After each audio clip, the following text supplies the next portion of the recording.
Mesdames et messieurs, l'actualité brûlante du moment secoue à la fois Paris et plusieurs capitales africaines.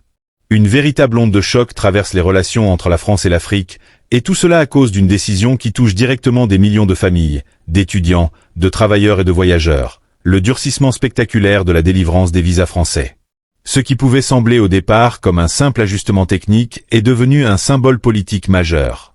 Car derrière ces refus massifs de visas, il y a une réalité plus large. La France d'Emmanuel Macron est en train de redéfinir ses relations avec l'Afrique. Et en face, les réactions ne se font pas attendre.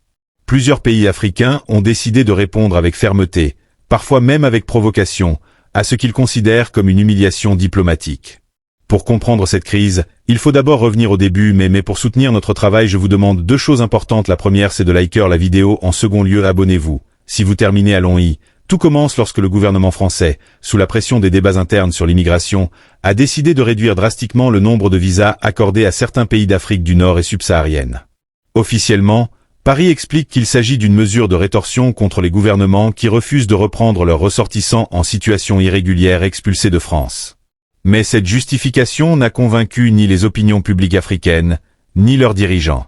Imaginez un étudiant marocain, algérien, sénégalais ou malien qui a obtenu une place dans une université française prestigieuse, qui a payé ses frais, qui a tout préparé pour commencer une nouvelle vie académique, et qui voit soudain sa demande de visa rejetée, sans explication claire. Des centaines d'histoires comme celle-ci circulent sur les réseaux sociaux, provoquant colère et indignation.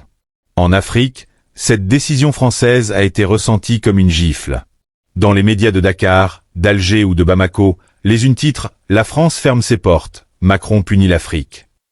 Les commentateurs dénoncent une politique arrogante, héritée d'une mentalité coloniale qui persisterait dans les couloirs du pouvoir parisien. Et les réactions officielles n'ont pas tardé.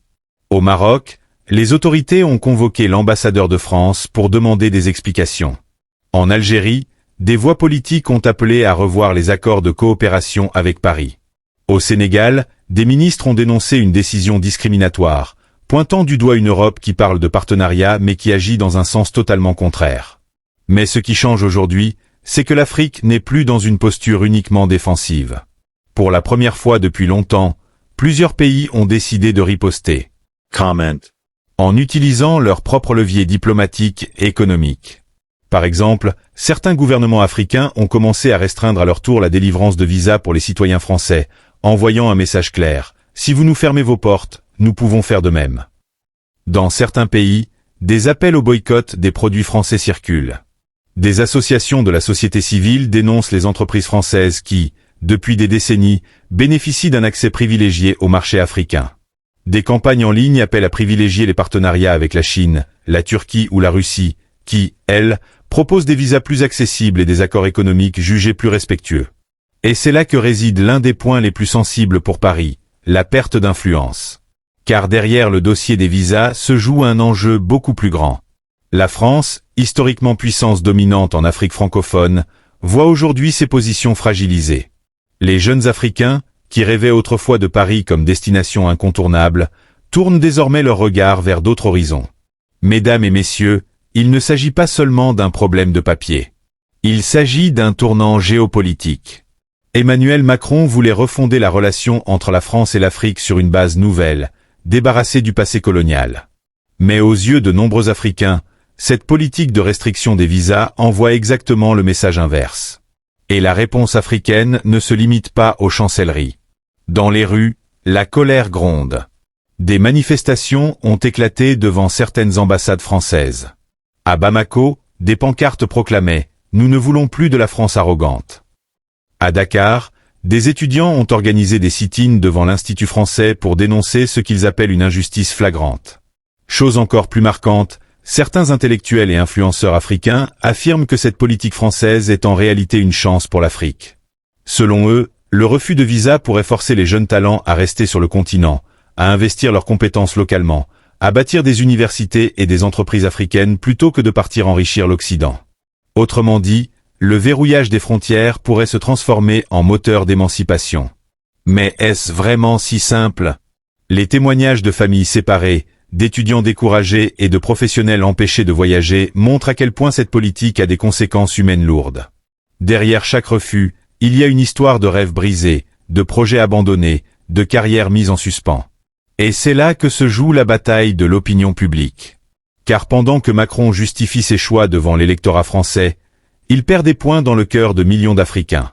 Et pour un pays qui prétend bâtir une relation de respect et d'égalité, cette contradiction devient de plus en plus intenable. Vous voyez, mesdames et messieurs, ce dossier des visas est bien plus qu'une affaire administrative. C'est une question de dignité, une question d'identité, une question de respect. Et face à une France qui semble fermer ses portes, l'Afrique répond désormais d'une seule voix. Nous ne sommes plus les mêmes qu'hier. Nous avons d'autres choix. Nous avons d'autres alliés. Avant de continuer à analyser les stratégies que certains pays africains mettent en place pour contrer cette politique française, permettez-moi de vous rappeler que vous êtes sur Flash France. Ici, nous décortiquons les événements avec précision et passion. Alors si vous voulez rester informé de toutes ces évolutions qui bouleversent l'équilibre entre Paris et l'Afrique, abonnez-vous dès maintenant à la chaîne, activez la cloche de notification et laissez un pouce bleu si vous trouvez ce sujet important. Votre soutien nous aide à continuer ce travail et à donner une voix à ceux qu'on entend trop rarement. Mais attention, ce que nous avons vu jusqu'ici n'est que le début. Car la réponse africaine ne se limite pas à la colère ou aux protestations.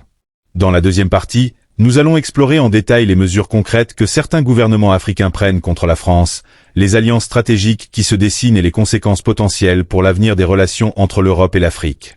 Restez bien avec nous, car ce qui se joue en ce moment pourrait redessiner la carte diplomatique du monde. Mesdames et messieurs, continuons notre analyse. Nous l'avons vu dans la première partie, la décision de la France de durcir drastiquement l'octroi des visas a déclenché une vague de colère et de frustration en Afrique. Mais la vraie question est la suivante. Comment l'Afrique a-t-elle décidé de répondre concrètement à ce qu'elle considère comme une humiliation? Et quelles sont les conséquences possibles pour la France et l'Union européenne dans leur ensemble? Premièrement, il y a la réponse diplomatique. Dans plusieurs pays, les ministères des Affaires étrangères ont convoqué les ambassadeurs de France pour leur faire part officiellement de leur mécontentement. Un geste fort qui, dans le langage diplomatique, signifie « Nous ne laisserons pas passer cette décision sans réagir ». Ces convocations sont accompagnées de déclarations publiques dénonçant une politique discriminatoire.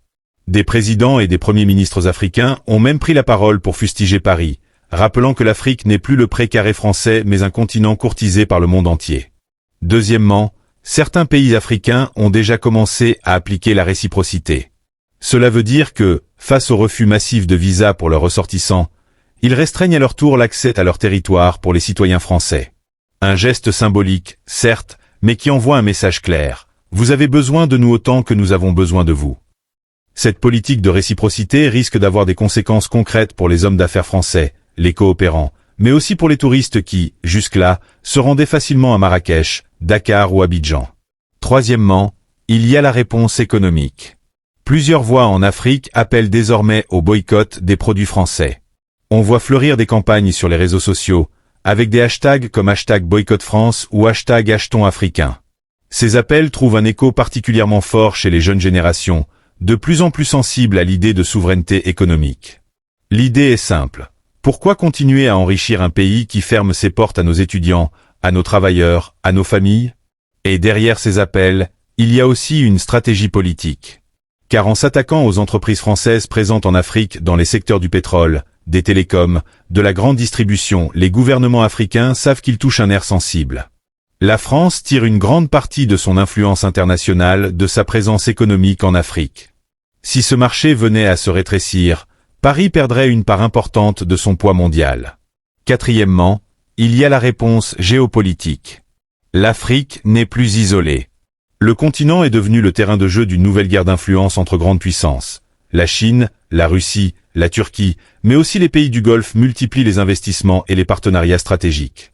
Et contrairement à la France, ces nouveaux partenaires n'imposent pas de restrictions de visa aussi drastiques. Moscou, par exemple, a ouvert ses universités à des milliers d'étudiants africains.